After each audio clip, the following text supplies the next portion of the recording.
আজি শেষকৃত্য সম্পন্ন হ'ব নাগাৰা নামৰ শিল্পী ৰামচৰণ ভৰালীৰ ৰাজ্যিক মৰ্যাদাৰে শেষ বিদায় জনাব শিল্পীগৰাকীক নলবাৰীৰ কুমাৰীকাটাৰ নিজ বাসগৃহৰ সন্মুখতে হ'ব সৎকাৰ বৃহস্পতিবাৰে নিশা 12:20 মিনিটত শেষ নিশ্বাস ত্যাগ কৰিছিল যশস্বী শিল্পীগৰাকীয়ে আৰু এই মুহূৰ্তত ৰামচৰণ ভৰালীৰ বাসগৃহত উপস্থিত আছে আমাৰ সাংবাদিক নকুল তালুকদাৰ পোনপটীয়াকৈ আপোনাৰ ওচৰলৈ আহিছোঁ যিহেতু আজি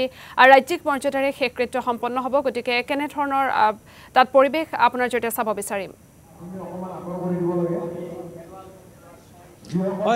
আজি আসলতে যিগৰাকী নাগাৰা নামৰ সূৰ্য বা নাগাৰা সংস্কৃতিৰ পিতামহ ৰামচৰণ ভৰালীৰ শেষ বিদায় শেষকৃত্য সম্পন্ন কৰা হ'ব আৰু ৰাজ্যিক মৰ্যাদাৰে শেষকৃত্য সম্পন্ন কৰা হ'ব এই মুহূৰ্তত মই তেখেতৰ বাসভৱনৰ দৃশ্য দেখুৱাৰ লগতে অন্তিম শয়নত থকা যি আসলতে নাগাৰা ক্ষেত্ৰৰ গুৰু বুলি যাক কোৱা হয় পিতামহ বুলি যাক কোৱা হয় তেখেত অন্তিম শয়নত থকা সেই দৃশ্য দেখুৱাইছোঁ আৰু বিভিন্ন প্ৰান্তৰ পৰা নাগাৰা পাঠকসকল আহিছে আৰু তেওঁলোকে আহি নিজৰ যি তেওঁলোকৰ গুৰু বা নাগাৰা ক্ষেত্ৰৰ পিতামহ ৰামচৰণ ভৰালীক শেষ শ্ৰদ্ধা নিবেদন কৰিছে এবাৰ ওচৰৰ পৰা চাইছে আৰু এইদৰে ৰখা হৈছে ৰামচৰণ ভৰালীৰ নশ্বৰ দেহ আৰু ইতিমধ্যে ৰামচৰণ ভৰালীৰ যিগৰাকী কনিষ্ঠ পুত্ৰ CRPFত কাম কৰে তেখেতো আহি কিছুক্ষণ পূৰ্বে আহি পাইছে কান্ধনত ভাঙি পৰিছে ইতিমধ্যে শকত ভাগি পৰিছে আৰু যি বিভিন্ন প্ৰান্তৰ গুণমুগ্ধসকল আহিছে ইতিমধ্যে চৰকাৰ বা প্ৰশাসনৰ ফালৰ পৰা তেওঁক যি ৰাজ্যিক মৰ্যাদাৰে যিহেতু বিদায় দিয়া হ'ব তাৰ কাৰণে যিখিনি প্ৰস্তুতি সেয়া সম্পূৰ্ণ কৰাৰ কাৰণে প্ৰস্তুতি চলাই আছে আৰু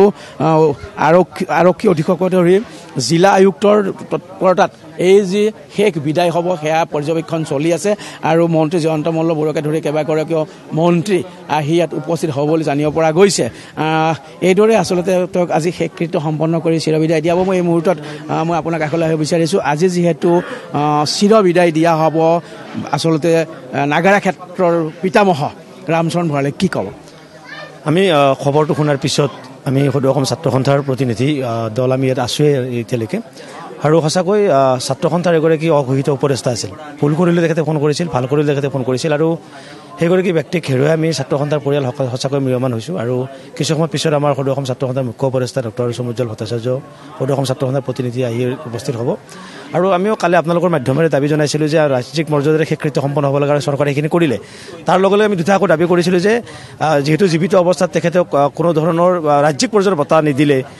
পৰৱৰ্তী সময়ত তেখেতক মৰণোত্তৰভাৱে হ'লেও অসম গৌৰৱ বা অসম বৈভৱ তেনেকুৱা বঁটা দিব লাগে আৰু তেখেতৰ নামত এটি ৰাজ্যিক পৰ্যায়ৰ বঁটা চৰকাৰে ঘোষণা কৰিব লাগে কাৰণ তেখেতৰ স্মৃতি যুগমীয়া কৰি ৰাখিব লাগিব আৰু নতুন প্ৰজন্মই তেখেতৰ পৰা শিকিব লগা বহুখিনি আছিল ইতিমধ্যে বহুখিনি শিকিছে প্ৰতিটো নাগাৰা নাম দলৰ প্ৰতিগৰাকী পাঠকৰ তেখেত আচলতে অঘোষিত গুৰু আৰু পিতামহ কালি নাগাৰা নামৰ পাঠকসকলৰ যিটো স্ৰোত ইয়ালৈকে সোঁত বৈছে সঁচাকৈ এক মানে ভাল লগা দৃশ্য যে অসমৰ সমগ্ৰ পাঠক সমাজ ইয়ালৈকে আহিছে নাগাৰা নাম ইয়াতে শেষকৃত্য সম্পন্ন কৰা হ'ব কেনেধৰণৰ প্ৰস্তুতি কৰা হৈছে ইতিমধ্যে তেখেতৰ বাসগৃহৰ কাষতে আমি ধন্যবাদ জ্ঞাপন কৰিছোঁ আপুনি নলবাৰীৰ পৰা পৰিৱেশ দেখুৱাৰ বাবে